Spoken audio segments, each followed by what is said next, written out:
It allows people to maybe to visit places they're not that familiar with going to. It can be really daunting going to a place like a country house, especially if you feel that your history is not being presented in those sites. So that's one reason why we want to take people from different sort of heritage backgrounds.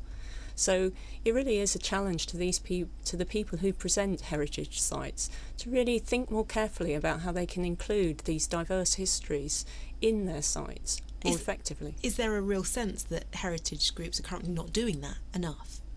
Oh yes, I think that's true. Even though there was a lot of activity around the 2007 bicentenary commemoration of the abolition of the British slave trade, there really hasn't been progress since then in getting these sorts of histories into sites on the ground. And we know that people feel that they feel alienated from sites when their histories are not being included within them. You're essentially preaching to the preach. I mean, you're talking to a group of people that are already interested in this. Don't you want to target the ones that refute there being any kind of modern legacies of slavery, that say it's over and done with, let's get over it and move on? Isn't that who you should be targeting with this project? Well, that's a very interesting question. I think what we found is a lot of interest out there, but perhaps less familiarity with the sites and the particular histories of those sites. So I think there's a great groundswell of interest, and that was shown by how many people came to the launch.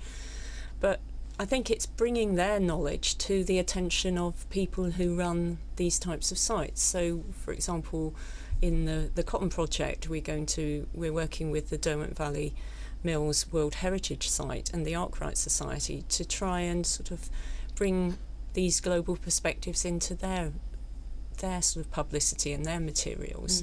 So we're doing a bit on that side as well, as what I'd say. What is the ultimate aim of the work you're doing?